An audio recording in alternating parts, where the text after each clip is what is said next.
Shalom. Iya, sedang melayani saudara di sini di LGF Fluid. Ini yang pertama kali saya melayani saudara di sini. Nama saya Pendeta Anthony Chang, saudaraku. Tadi ibadah pertama saya memberikan tema tentang segala sesuatu ada waktunya. Nah, untuk ibadah kedua saya berikan bagian yang berbeda lagi, saudaraku. Kita buka firman Ayub pasal 1. Ayub pasal 1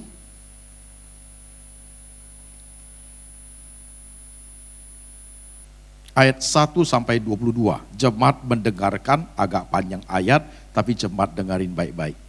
Ayub pasal 1, demikian firman Tuhan. Ada seorang laki-laki di tanah Uz bernama Ayub. Orang itu saleh dan jujur. Ia takut akan Allah dan menjauhi kejahatan. Ia mendapat 7 anak laki-laki dan 3 anak perempuan. 10 anaknya, saudaraku. Ia memiliki 7.000 ekor kambing domba, 3.000 onta, 500 pasang lembu, 500 keledai betina, dan budak-budak dalam jumlah yang sangat besar. Sehingga orang itu adalah yang terkaya dari semua orang di sebelah timur. Zaman dulu, cara mengukur kekayaan seorang adalah berdasarkan ternak dan budak berapa banyak yang dimiliki. Itulah penentu kekayaan dia, saudaraku. Anak-anaknya yang lelaki biasa mengadakan pesta di rumah mereka masing-masing menurut giliran, dan ketiga saudara perempuan mereka diundang untuk makan dan minum bersama-sama. Setiap kali apabila hari pesta telah berlalu, Ayub memanggil mereka dan menguduskan mereka keesokan harinya. Pagi-pagi bangunlah Ayub, lalu mempersembahkan korban bakaran sebanyak jumlah mereka sekalian. Sebab pikirnya, mungkin anak-anakku sudah berbuat dosa dan telah mengutuki Allah di dalam hati. Demikian dilakukan Ayub senantiasa. Pada suatu hari datanglah anak-anak Allah menghadap Tuhan, dan di antara mereka datang juga iblis. Maka bertanyalah Tuhan kepada iblis, dari manakah engkau?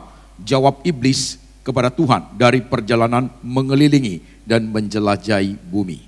Lalu bertanyalah Tuhan kepada iblis, apakah engkau memperhatikan hambaku Ayub? Sebab tiada seorang pun di bumi seperti dia, yang demikian saleh dan jujur, yang takut akan Allah dan menjauhi kejahatan. Tidak gampang kalau mendapatkan pujian dari Tuhan.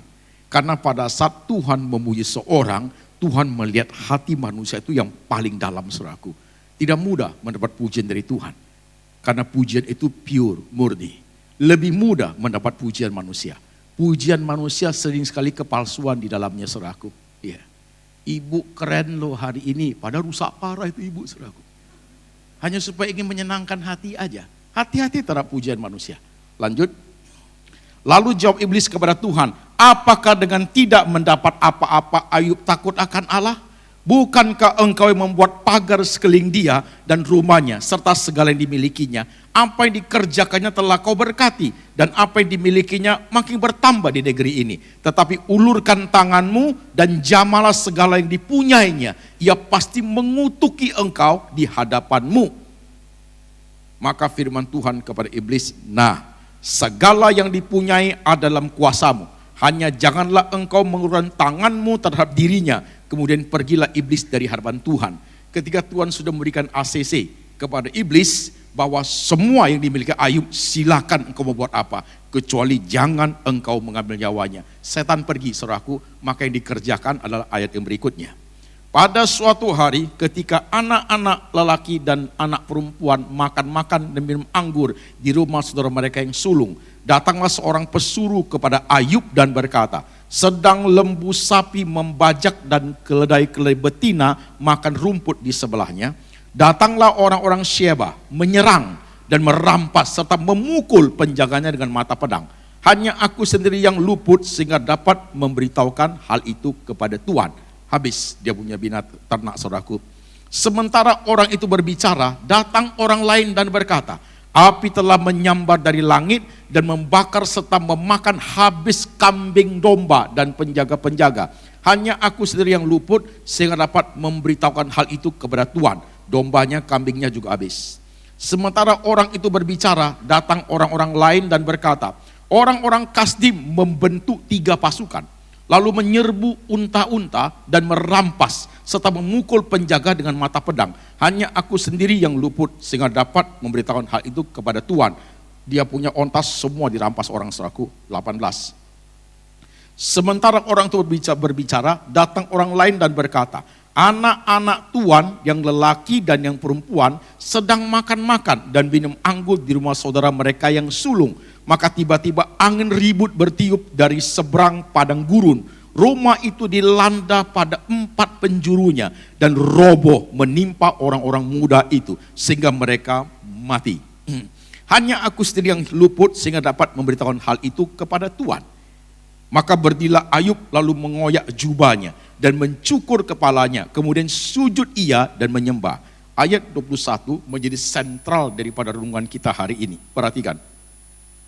Katanya, kata Ayub, dengan telanjang aku keluar dari kandungan ibuku, dengan telanjang juga aku akan kembali ke dalamnya. Tuhan yang memberi, Tuhan yang mengambil.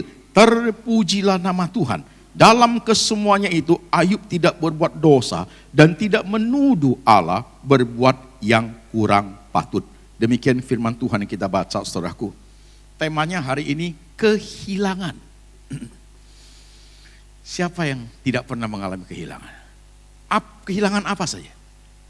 Harta, benda, kehilangan yang sifatnya abstrak, kehilangan kepercayaan, kehilangan harga diri, kehilangan orang yang kita sayang. Siapa tidak? 26 tahun yang lalu, saya pernah kehilangan jati diri. Menjadi orang depresi, saudaraku. Tinggal di rumah sakit jiwa, jadi orang gila. Telanjang di jalan. Kemudian 15 tahun lalu, saya kehilangan mama. Meninggal karena sakit kanker rahim. Kemudian saya kehilangan anak. Waktu saya hamil, anak itu 9 bulan, 2 hari akan dilahirkan, kelilit tali ari terjerat sampai mati. Tahun lalu, bulan Agustus, waktu saya pelayanan ke Amerika, papa meninggal di Jakarta. Saya kehilangan papa. Tahun ini bulan Maret, waktu saya mulai di kota lain di Indonesia, mama mertua meninggal. Saya kehilangan mama mertua. Siapa yang tidak pernah? Bagian dari hidup loh itu. Nah, masalahnya bukan di situ. Ayub mengalami kehilangan. Harta, benda, anak, habis semua. Masalahnya bukan sekedar hanya apa kita bisa hilang atau tidak hilang ya Pak. Bukan itu saudaraku. Bagaimana menghadapi kehilangan itu jauh lebih penting. Karena ada orang sudah kehilangan saudaraku, ditangisi sudah 10 tahun masih nangis. Buat apa? Itu sudah tidak menolong, membuat diri lebih susah saudaraku. Nangis pun, sedih pun ada alasannya saudaraku. Perlu tahu, why, kenapa saya nangis, untuk apa saya nangis, keuntungannya apa, harus tahu. Tahun lalu saya nggak ke Australia, tahun 2014. Waktu melayani di Australia itu, udah mau pulang nih, satu ibu telepon, Pak saya mau konseling, saya mau pulang Bu, pesawat jam 1.50, gak apa-apa setengah jam aja, oke you datang ke hotel. Masih bisa ngopi setengah jam. Datanglah ibu itu, ngopi dulu. Oke, sharing. Ibu umur 40-an, lumayan cantik, bawa mobil mewah begitu, duduk cerita. Saya kalau melayani orang saudaraku, saya nggak mau, oh gitu ya masalahnya Bu. Oke ya, sini saya doain, Tuhan berkati, udah itu pulang. Ini tangan sakti ini, no. Mesti dengerin teliti apa masalah, jangan main amin pulang, Tuhan tolong. Jangan melayani, jangan jadi pendeta. Untuk zaman ini, itu pendeta zaman dulu saudaraku. Tuhan beresin, amin, pulang nangis lagi loh dia.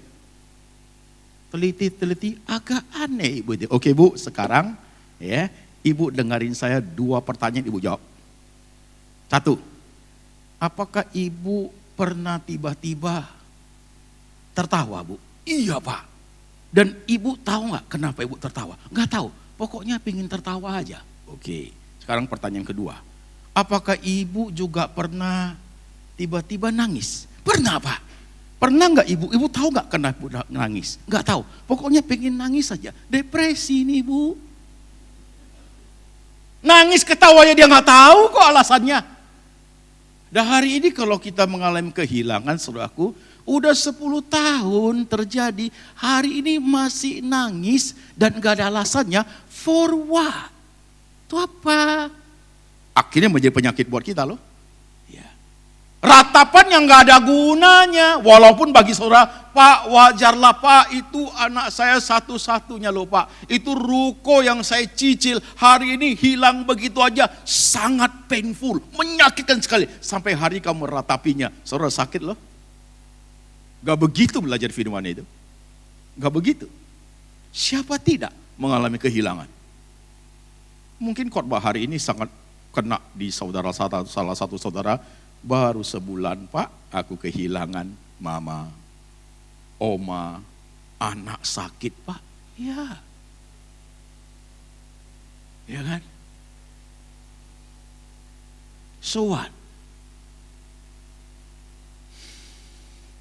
Kehilangan itu yang kita alami itu saudaraku, tidak serta-merta waktu kita kehilangan saudaraku langsung respon iman yang keluar. Enggak begitu kehidupan ini, enggak begitu loh.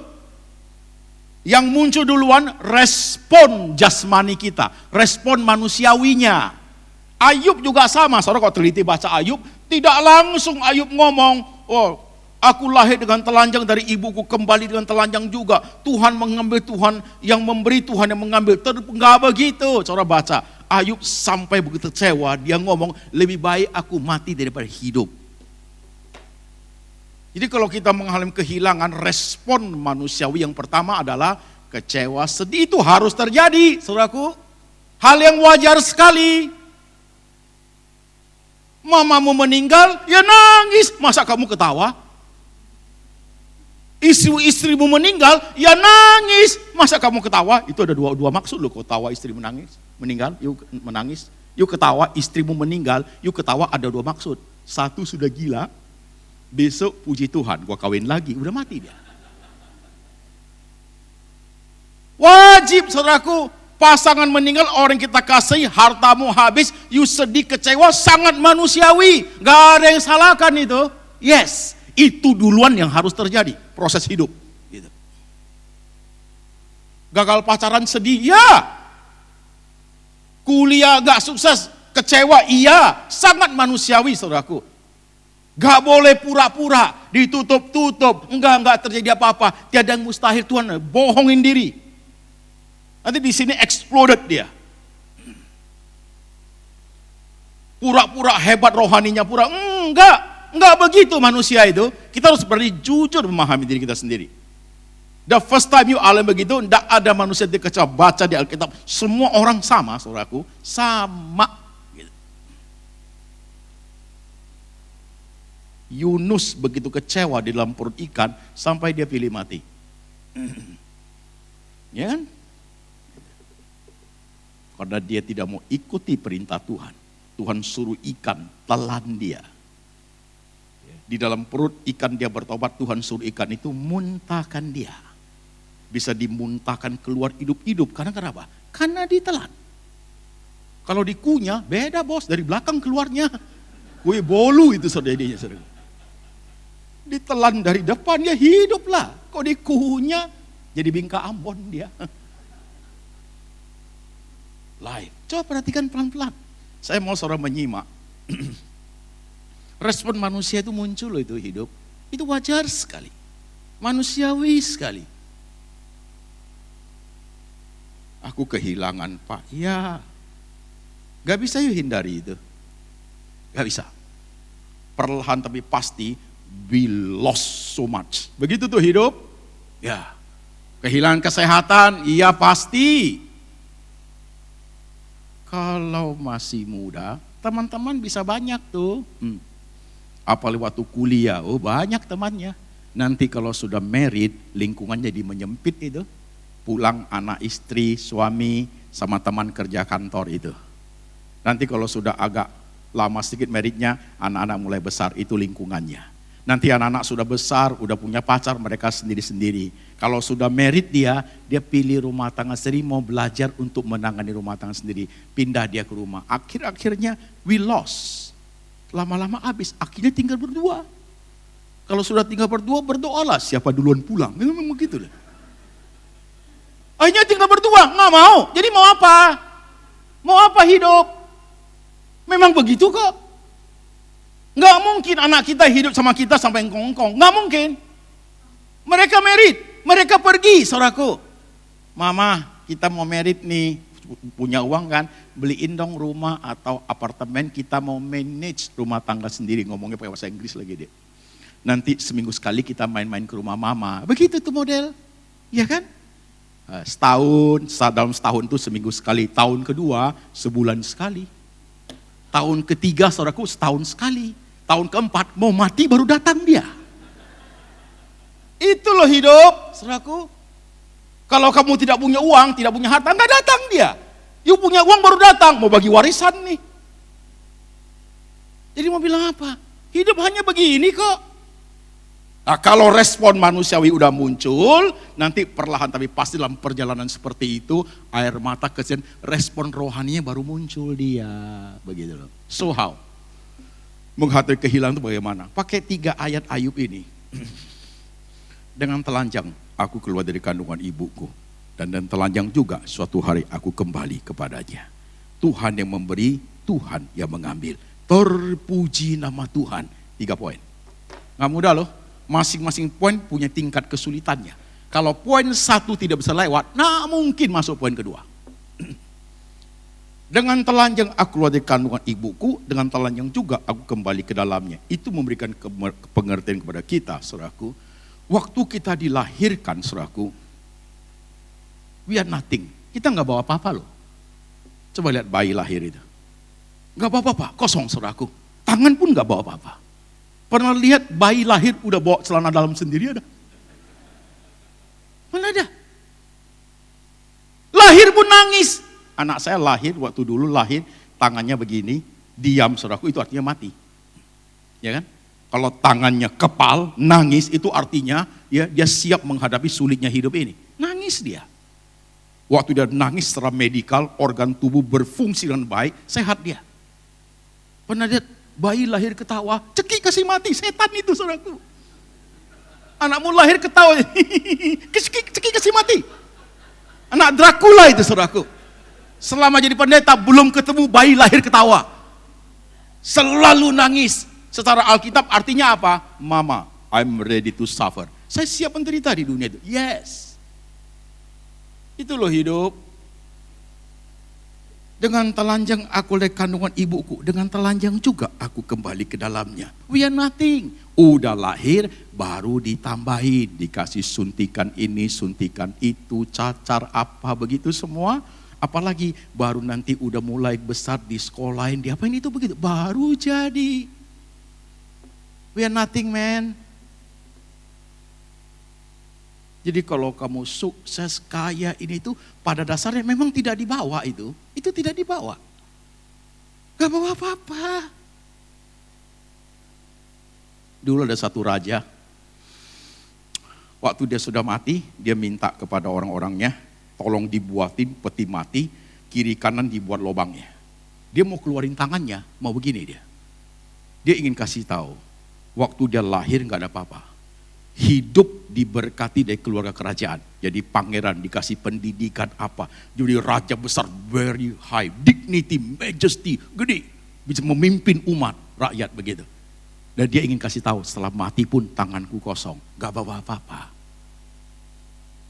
Nothing loh. Bulan Maret lalu mertua saya meninggal. Sempatlah saya pulang karena bukan di luar negeri. Di kota lain di Indonesia, saya pulang sebentar, ikut malam tabur bunga, malam kembang ya, kembang bunga. Besok paginya saya udah pergi lagi, nggak sempat saudaraku. Ya malam itu pendetanya khotbah, ya khotbah lah, udah selesai. Budaya kita kan saudaraku. Nah, itu hantai tolan, anak semua ambil itu minyak ya kan. Kelilingilah, nangis. Saya paling suka pantau itu melihat tingkah laku manusia itu. Nah, ada yang nangis, ada yang sedih, ada yang teriak kenceng saudaraku. Cepat mati lu, hutang belum bayar gua lu. Udah selesai begitu saudaraku. anak gadisnya satu. Anak-anak gadisnya datang, bawa itu satu buntalan. Apa itu? Baju mama. Ini baju batik mama. Kalau ke komisi lansia suka pakai. Taruh di situ.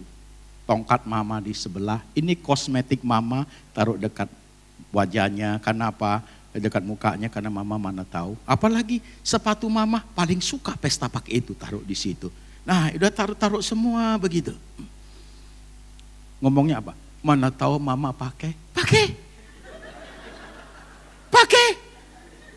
Itu budaya kita loh. Kita tetap menghargai, tapi coba kita belajar. Pakai, mana pakai? Kalau dikremasi besok habis, bos. Nothing, bos, nggak ada. Tapi lucunya kita, kalau begitu modelnya kita egois, munafik kita. Ini mama punya. Loh, sertifikat rumah mama kenapa tidak masuk, men? Mas batangan mama kok nggak masuk? Ini jangan kita bagi-bagi, oi. Berarti you kasih mama berdasarkan nilai. Iya kan begitu kan? Kita orang Chinese apalagi orang Medan, nih ampun deh. Mama udah gak ada, matanya dikasih mutiara. Untuk apa? Supaya mama jalannya terang. Nah, kalau mau terang, mutiaranya mesti asli, gak boleh palsu, bos. Burem mama nanti. Munafik banget kita, saudaraku. Mana dibawa? Gak ada bawa apa-apa, saudaraku. Bohong semua. Hanya apa? Membuat diri kita senang aja. Padahal yang penting-penting kita ambil. Itu diamond mama pun pakai juga loh itu loh. Kenapa gantian lu yang pakai? Hebat sekali hidup ini, saudaraku. Jujur yuk, munafik kita. Egois kita. Enggak begitu seharusnya kita. Habis. Apalagi yang sisa. Gigi emas mama. Kalau ada maling kubur, besok dia curi, saudaraku. We are nothing, lahir kosong, pulang kosong. Jadi kalau hari ini sukses, jadi orang terkenal, kaya, atau apa, ganteng, cantik, gak usah sombong lah. Gak usah sombong, saudaraku. Habis. Mah, kaya ini, kita nanti kalau udah tua, masih simpan harta, oke. Udah mau mati dia masih ngomong, nanti masih simpan nih mas batangan ini. Kenapa? Mana tahu di sana susah. Masih bisa urus kalau ada emas itu. Bawalah emas, matilah dia. Bawa emas, sampai di surga kaget dia. Jalannya dari emas murni semua. Emas dia itu dia beli di Muara Karang yang kurang ajar si Acong gitu. Yang campuran logam kurang ajar saudaraku. Ya sana kalau emas murni ya nggak laku lah emasmu. Capek dia, taruh di pinggir jalan, capek dah. Malaikat lewat ditegur lu dia. Jangan sembarang buang sampah lu ya. Biar tahu lu. Hidup ini jangan terlalu sombong nih. Cantik nggak usah you sombong. Cantik banget, imut-imut, hidung mancung, jangan sombong. Dan saudara yang tidak mancung, gede-gede badan nggak usah kecil hati. Nggak usah. Yang imut-imut, kepleset kena lantai, patah itu hidung, men. Ini yang gede, badan gede, hidung agak sedikit licin, agak flat, bukan bunga bangnya flat, hidung pun bisa flat. Kena lantai aman, saudara seiman, licin ketemu licin, gak apa-apa. Saudara pikir dapat istri cantik itu bahagia? 50-50 man? 50-50? Wanita cantik itu dia tahu dia cantik, dia butuh fasilitas, sudah pasti. Dia mau mobil mewah, ya. Dia mau sound system di mobil yang bagus, cakep-cakep, dia mau begitu, karena dia tahu dia cantik. Lebih baik cari yang tidak cantik. Dia nggak perlu lipstick yang satu set 50 juta, dia nggak perlu. Dia nggak perlu mobil mewah, dia perlu motor aja nggak jadi masalah kok. Dia pakai lipstick dia, spidol dia mainnya. Mobil mogok, motor mogok, dia dorong bos. Itu istri all in itu. Istri yang imut-imut paling nangis dia. Sampai di rumah, aduh mah kunci tertinggal di rumah. Paling nangis yang imut-imut tuh. Aduh Tuhan Yesus gimana ya, paling begitu. Ngeroh-ngeroh sebentar paling begitu. Tapi yang gede tadi itu, mah kunci tertinggal gimana ya. Kamu lihat dia udah gak ada, manjat dia. Saudaraku. Kadang you pikir hidup ini Kalau seandainya aku kayak dia, siapa bilang? Siapa bilang? Biar tahu. Jadi berbahagialah kamu dapat istri yang gede-gede, saudaraku. All in itu, saudaraku. Lampu merah sini mau diganggu orang, turun dia. Mau ganggu laki gua ya. Hebat itu istri, saudaraku. Aman semua, satpam juga nggak usah cari lagi, saudaraku. Apalagi kalau laki-laki yang emosional. Jangan cari yang imut-imut. You pukul 2 tahun mati loh dia. You cari yang gede. Dihajar pun dia bilang, kiri udah, kanan belum nih papa nih. Bisa tahan 25 tahun, nggak mati-mati, saudaraku. Lehernya nggak ada, sedikit aja lehernya. You cekik juga nggak dapat, saudaraku. Nggak bisa mati dia. Biar tahu itu istri. Aman 24 jam tuh, saudaraku. Kalau yang cantik imut-imut, you jalan ke Pluit sini jam 12 malam, diganggu orang loh dia loh. Yang tadi itu, nggak ada yang ganggu dia. Kalau pulang jam 1 malam artinya lagi pukul orang di jalan dia, saudaraku. Kurang ajar Pak itu orang, gua hajar dia. Tuhan yang mengambil, ya, aku lahir dengan telanjang, pulang juga nggak bawa apa-apa. Soalnya kita bisa mengerti poin ini, hidup ini lebih bagus loh. Ya, saudara lebih menghargai hidup. Aku bisa begini Pak, aduh karena dia loh Pak. Ya, saya lihat orang lain, ya beda anugerahnya dengan saya begitu. Ya, membuat hatimu itu lebih bersyukur dan tidak usah menjadi menghina orang. Gak penting, saudaraku. Tambah banyak diberkati, hatimu tambah salut sama Tuhan. That is good. Tapi kalau saudara tambah diberkati, saudara tambah sombong, you tidak menjadi apa-apa di mata Tuhan, saudaraku. Ya, hanya menyombongkan hidup aja, biasa begitu. Kalau nggak ada uang, duduknya di samping begitu. Udah diberkati oleh Tuhan 300 juta aja, udah. Cincin. Duduknya udah di tengah. Pada saat khotbah, gatal terus dia, cincin. Gatal terus dia. Yang kaya juga sama itu. Kaya juga sama. Rumah dekat, 10 menit sampai. Dia naik mobil mewahnya sengaja parkir depan gereja.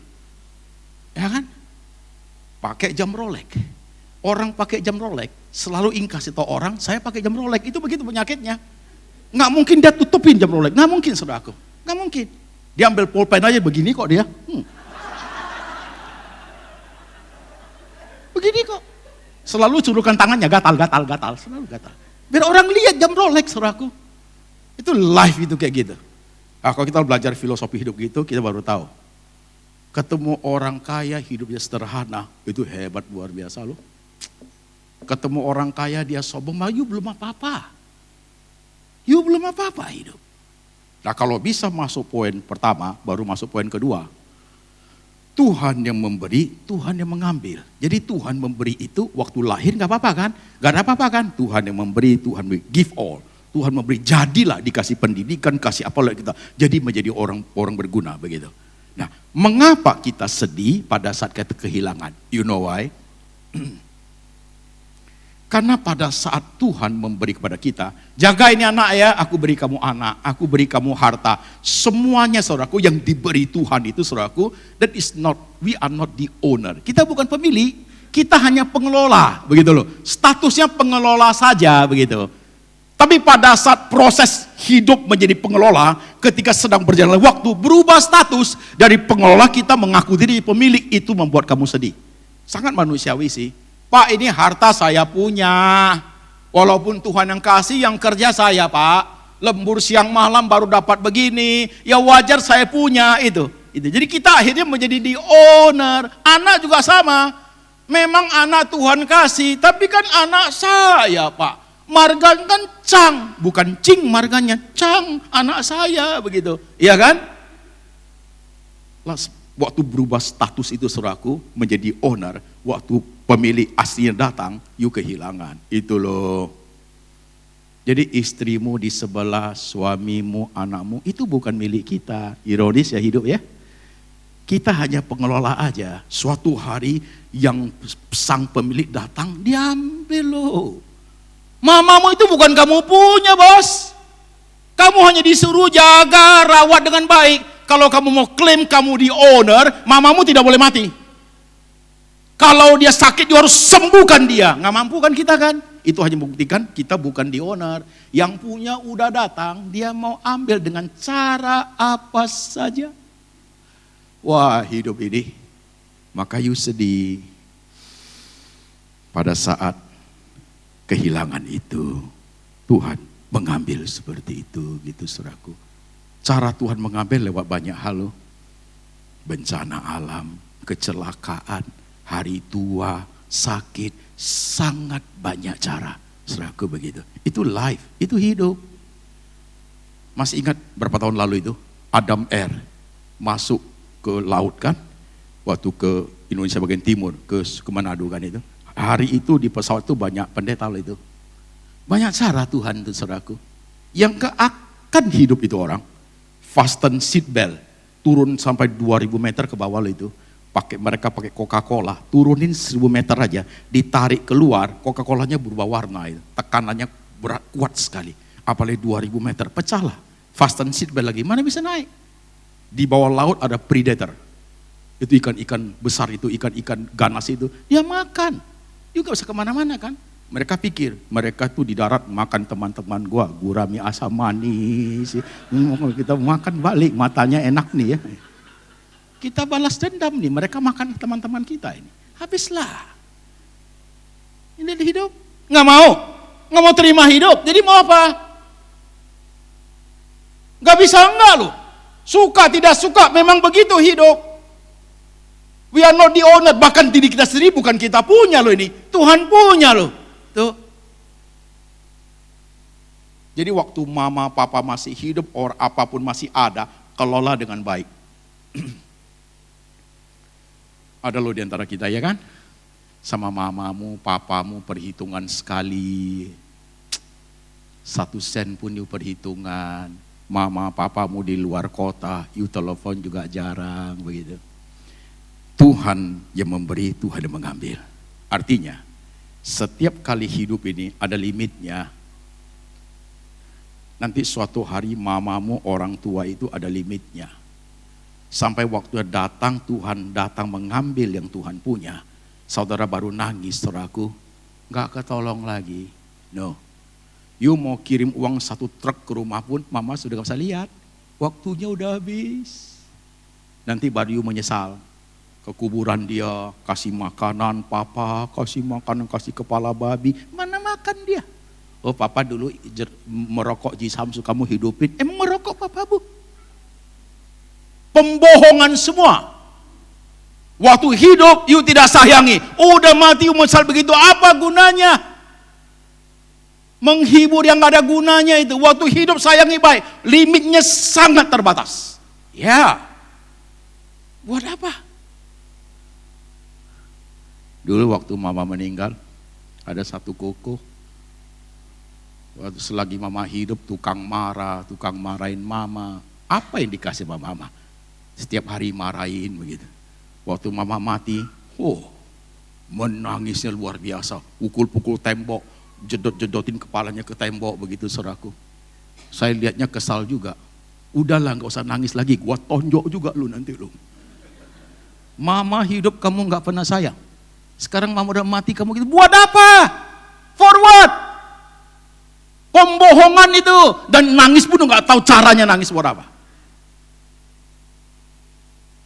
Today big warning for us. Kadang kita pikir mama kita bisa 100 tahun. Siapa bilang? Besok bisa selesai loh hidup ini. Baru kamu nangis, aduh selama hidup belum pernah nyenangkan mama. For what? Gak ada gunanya. Saudara tahu lagu zaman dulu, Johnny, Johnny, Please Don't Cry. Yang umur 40 ke 50 tahun itu lagu itu. 40-50 tahun. Itu Johnny itu dia lahir tahun 1949. Dia bukan laki-laki loh itu Johnny itu, perempuan dia. Perempuan dia. Lahir menjadi seorang anak gadis yang very dynamic. Renang, tenis, saudaraku, naik kuda jago dia. Hebat. Suatu hari dia lompat dari Chesapeake Bay yang terjun ke bawah itu untuk berenang itu. Dia tidak sadari hari itu saudaraku, airnya lagi dangkal. Kasihan sih. Waktu dia lompat, tulang punggungnya menghantam batu cadas yang keras, patah. Dari sini ke bawah lumpuh total. Selama 2 tahun di pusat rehabilitasi, saudaraku, anak itu depresi, marah, mau bunuh diri, lost, kehilangan masa depan, kehilangan cita-cita, kehilangan harga diri, semua dreams tidak bisa come true, saudaraku. Semua yang dia punya, semua kemampuan dia, habis semua. Kehilangan dia. Tapi dalam 2 tahun itu, waktu rohanya muncul, dia menemukan hal yang hebat loh.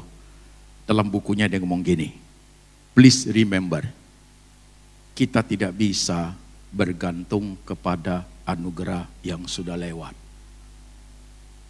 Kepada anugerah yang sudah lewat. Setiap hari kita butuh anugerah yang baru.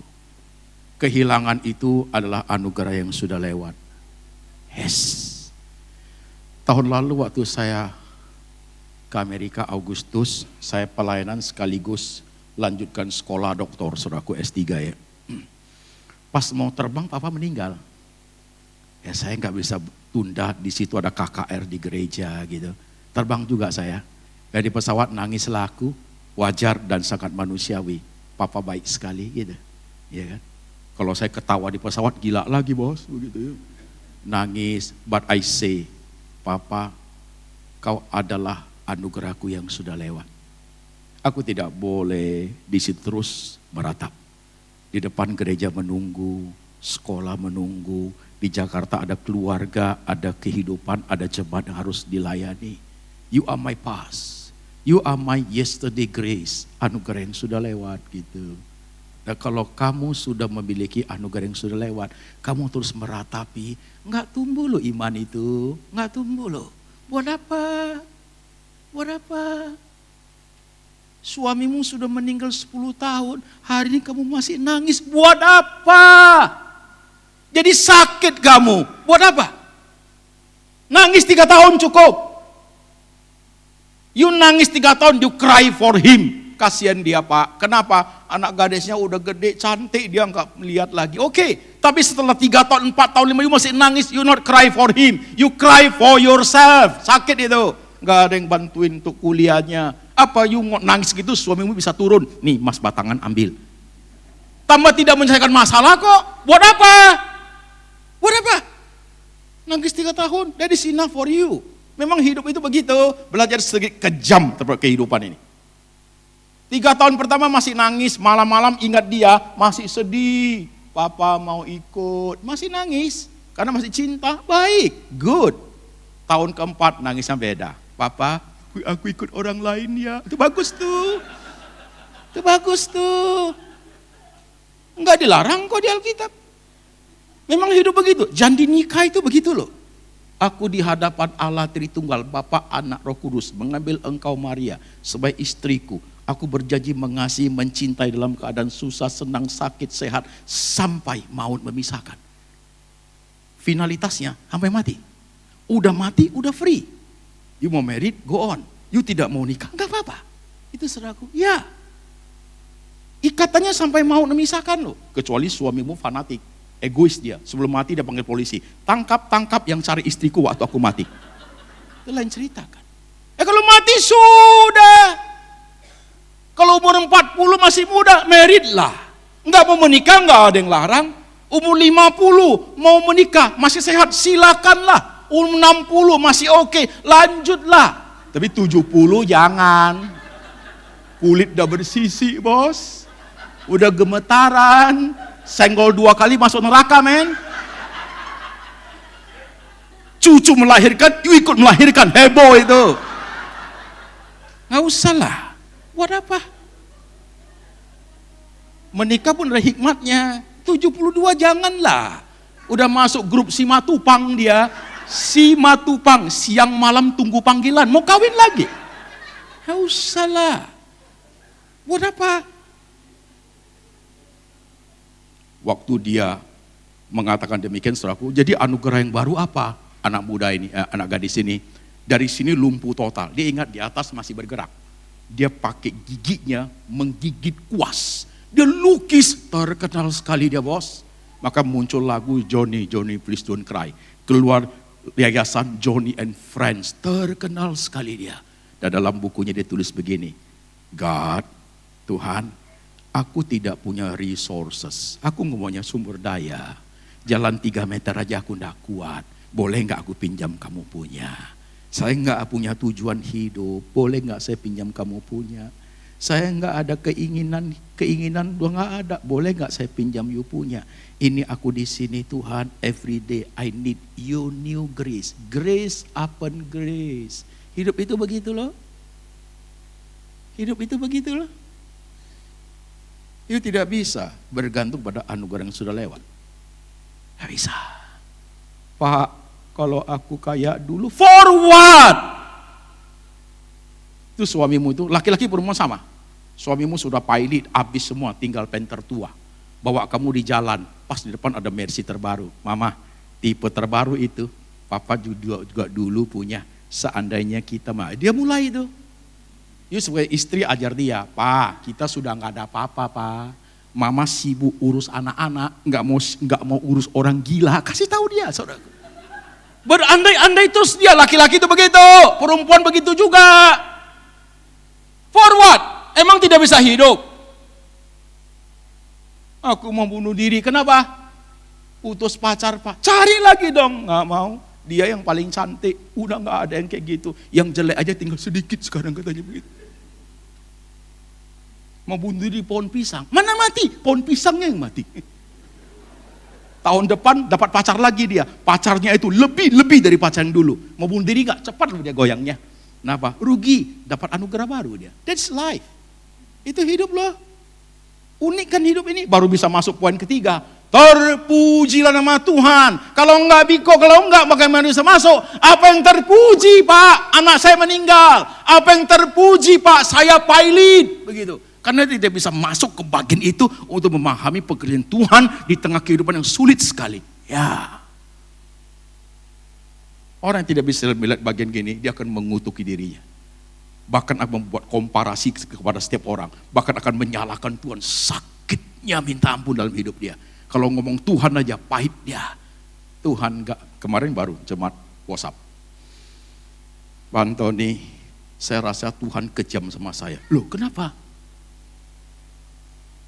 Papa saya Pak meninggal sakit jiwa. Dan saya dapat suami sakit jiwa juga. Tuhan kejam sekali sama saya. Oh begitu? Hati-hati loh bos. Jangan cepat judgmental lo hidup ini. Cara Tuhan membentuk kita itu unik-unik sekali. Ada yang suami istri hidup sampai hari tua loh. Ada yang, ya saudaraku, masih muda. Suaminya udah gak ada. Surabaya itu, satu ibu. Itu kira-kira 15 tahun lalu ya. Pak, saya waktu anak-anak masih remaja, suami meninggal Pak. Tinggalkan satu bengkel buat saya gitu. Saya adalah wanita yang susah sekali ketemu orang. Saya orangnya pemalu Pak, begitu. Akhirnya 3 bulan, 6 bulan bengkel itu tutup. Saya nggak tahu harus buat apa. Saya nggak bisa dealing dengan orang. Tiap hari hanya air mata, penyesalan. Tapi anak-anak harus hidup, harus kuliah, harus sekolah, begitu. Saya paksakan diri day by day, week by week, year by year. Sekarang Pak, dia menjadi salah satu dealer terbesar mobil di Surabaya loh. Jadi dengan hidup begini ada tercipta, terbentuk suatu kemandirian hidup loh. Yang ketika nggak pernah kita pahami kenapa hidup orang harus begitu. Bukan berarti di sini kita matiin suami kita dulu semuanya. Nggak begitu juga. Hidup itu beda-beda saudaraku. Suatu hari ada kesempatan saya kesaksian, biar tahu. Saya bekas orang gila bos. Telanjang di jalan sudah. Dimasukkan rumah sakit depan Husada itu sekarang udah nggak ada rumah sakit jiwanya. Rumah sakit Jiwa Dharma Jaya namanya. Setahun saya tinggal di situ. Udah telanjang di jalan saya. Tapi hari ini udah gak gila sih. Bisa sampai hari ini jadi pendeta. You know, the life different. Kalau kesaksian begini ada jemaat udah habis kesaksian datang. Ini anak muda. Pak pendeta aku depresi juga. Aku pengen jadi pendeta. Bingung saya. Kalau begitu semua orang gila jadi pendeta. Kan gak harus begitu. Ada lagi satu ibu, dia dengar saya kesaksiannya bagus, udah saya ibadah dia tuh datang, ibu dari Surabaya itu. Pak pendeta, Pak Pendeta melayani itu doa, apa namanya, impartasi. Apa itu impartasi, Bu? Saya lihat khotbah Bapak bagus, iman Bapak bagus, kesaksian Bapak bagus. Saya mau supaya iman Bapak itu pindah ke dia. Pindah ke dia. Dia pikir aku mesin ATM, bos. Dikerasin sakit hati, pakai cara humor aja. Bu, tadi ibu lihat kan aku bekas orang gila kan, Bu. Tuhan tolong saya kan. Jadi kalau iman saya pindah ke ibu, gila lagi dong sayanya. Udah diam aja, biar ibu belajar. Kamu pikir saya mesin ATM, ini iman main pindah-pindah. Itu orang zaman sekarang tuh begitu modelnya. Dikit-dikit, pindah-pindah. Apa yang pindah? Rohani nggak bisa begitu, bos. Rohani you must experience by yourself, gitu. Dirimu sendiri, nggak bisa ambil orang lain punya. Nanti kalau ambil orang lain punya, yang tertiru tingkah laku rohani, bukan di essence, bukan inti rohani, tingkah laku rohani yang tertiru. Ya, contoh, pernah nggak? Kalau nggak tahu sini, karena saya baru datang. Pernah nggak kalau di gereja kalau doa malam, ada orang doa begini, Tuhan Yesus. Banyak suara cecaknya, bos. Nah, ya tahu kenapa? Karena pendetanya doanya begitu. Mereka pikir baru rohani, saudaraku. Cecak semua, men. Pernah dengar gak pendeta yang doanya sendu kayak mau nangis? Semua jemaat doa ikut nangis. Itu jemaat nangis Indonesia itu, saudaraku. Kenapa? Mereka pikir kayak pendetanya mau tiru, nggak dapat. Ketiru tingkah laku rohaninya, bahaya sekali. Di Taiwan ada satu sekolah pendeta. Itu murid-murid calon pendeta itu. Kalau doa, mantap bos, pakai bahasa Mandarin. Cu Yesua. Ada suara itunya, bos. Kok ada kayak sedot Indomie? Dilacak. Siapa? Rupanya rektornya doa kayak gitu. Cu Yesua. Ditanya rektornya, Pak Rektor, murid-murid doa mirip Bapak. Kenapa? Kan bagus. Tapi ada itunya, Pak. Kenapa? Tahu rektornya cerita apa? Waktu saya muda, giginya sudah banyak ompong. Dia pasang gigi palsu 1 set. Setelah dia tua, gigi palsunya longgar. Setiap kali dia Cu Yesus turun, dia tarik. Calon pendeta dia pikir itu rohani. Biar tahu you sekarang. You tirulah pendeta you. Wah, udah rohani, siapa bilang? Rohana itu, bos. Rohani tidak boleh ditiru. Masing-masing air mata, tawa, semua di situ pembentukan relasi dengan Tuhan itu loh.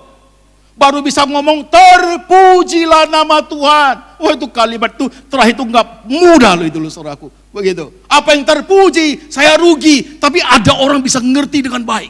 Tidak pernah dia blaming God dalam hal itu.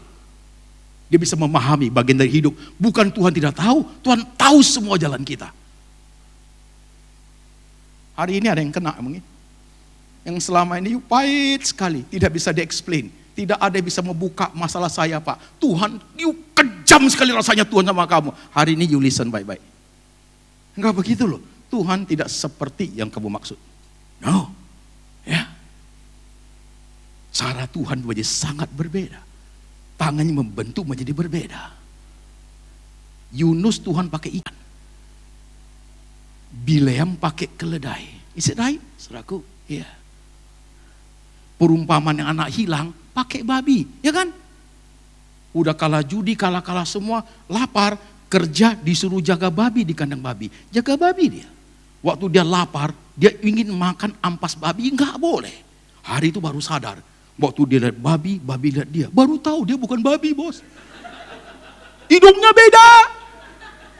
Kok lu boleh makan, gua enggak boleh. Baru dia ingat, rumah bapak gua banyak makanan, pulang dia. Tuhan pakai babi. Mau hari Tuhan pakai anjing, saudaraku. Hidup. Ada loh yang selama ini you simpan di dalam, doa pun yang gak ada hati. Melangkah ke gereja pun berat, gak usah lah, nanti lama, gak usah rohani lama. Rohani pun kita begitu aja, hati-hati you punya kalimat. Tuhan tahu loh itu loh. Kalau kita tidak mengerti, oke. Tapi today, I have already explained to you. Tuhan tidak seperti itu, saudaraku. Tidak begitu tuh Tuhan. Hanya kita kurang bisa memahami jalan yang sulit. Bagaimana caranya you bisa melihat kerja Tuhan dengan baik? Bagaimana caranya melihat bulan purnama paling terang? Jangan lihat dari tempat terang, you see nothing. Lihat bulan purnama full moon, lihat dari tempat yang paling gelap. Yes. Di tengah sulitnya hidup, kau bisa melihat tangan Tuhan ada di situ. Orang suka mengatakan kalau di awan itu gelap, hujan, awan gelap, kamu jangan pergi. Bertahan di situ. Nanti pas waktunya, waktu awannya pergi, rupanya mataharinya ada di situ. Second blessing, saudaraku. Ya. Hidup itu begitu. Tuhan bukanlah Tuhan yang jahat. Hanya kadang kita terlampau cepat kecewa. Terlampau cepat kecil hati. Mas murni aja mesti lewat ribuan derajat. Sedikit kesulitan kita terima. Kenapa? Karena kita selalu diajar. Ya. Tidak boleh terjadi apa-apa sama saya. Siapa bilang? Pendeta ke Manado turun pesawat mati. Emang air banjir tidak boleh masuk rumah orang Kristen? Di Pluit rumah orang Kristen banjir. Justru airnya tahu, air orang Kristen nih, dia masuk airnya ke rumahmu. Itu air haleluya itu saudaraku. Rumah pendeta Hari Sanosa, waktu banjir masuk rumahnya, kelelep rumahnya. Enggak boleh rumah pendeta. Boleh aja. Emang orang Kristen gak boleh gigit nyamuk? Kegigit nyamuk gak boleh? Siapa bilang? Justru nyamuknya tahu Kristen, gua gigit lu biar tahu. Kadang-kadang kita ini, kita pikir kita kebal. Siapa ngomong? Hanya kita punya sedikit beda iman kita adalah Tuhan tidak pernah kalau orang terkulai dia patahkan. Tidak. Jatuh tidak sampai tergeletak. Satu helai rambut jatuh pun Tuhan tahu. Iya, itu membuat kita hidup. Tuhan tahu, I die for you. Aku mati untuk kamu. Semua yang paling hebat Tuhan kasih sama kita. Kita ini biji mata Tuhan. Ini alat vital nih saudaraku. Mata, kalau mata dikasih air mata, dikasih kulit, dikasih ini alis. Alis di sini selalu tahu untuk apa? Kalau ada kotoran, dia jaga. Mata ini penting. Coba alis di sini banjir, men. Alis di sini untuk jaga, kena sedikit matamu langsung tutup untuk menjaga barang-barang penting ini. Emang ada orang kalau kena abu matamu santailah biasa. Itu orang gila itu bos. Tuhan kasih kita istilah, kamu biji mataku. Lu pentingnya, sayang ya. Kita meremehkan, kita tidak menghargai apa yang Tuhan berikan kepada kita loh. Saya menikah, punya anak 3. Ada juga yang mau sama saya, orang gila, saudaraku. Tapi waktu pacaran sama dia, saya nggak ngomong, aku bekas orang gila. Enggak jadi, bos. Udah pacaran, udah married, baru ngomong, gua gila, jadi nggak berdaya dia. Masuk sekolah pendeta juga begitu. Jangan kamu tulis kesaksian, bekas orang gila, nggak terima, bos. Saya nggak tulis, tapi jawaban saya bisa semua. Sampai udah masuk malam kesaksian, baru saya ngomong, saya bekas orang gila, semua tegang, saudaraku. Life. Coba lihat sebentar tangan Tuhan di hidupmu itu. Positif, negatif harus berlaku dalam hidup lo. Air mata, senyum harus ada bagian itu lo. Kongfucu mengatakan filosofi yang paling bagus. Jikalau kamu menanam suatu besi untuk suatu fondasi, setelah kayu atau besi itu masuk, semennya masuk, kayu itu atau besi itu harus digoncang. Supaya perekatnya masuk ke semua sela-sela. Nanti kalau udah kering kuat sekali. Seorang leader, seorang anak Tuhan, pembentukan, goyang bos. Kalau jadi very strong. Ya, Tuhan gak pernah membentuk orang simsalabim jadi loh. Never. Kadang Tuhan membuat you, me, and you. Caranya beda-beda Pak. Yang penting bisa gak kamu memahami dengan caranya Tuhan. Mari kita tunduk kepala sebentar.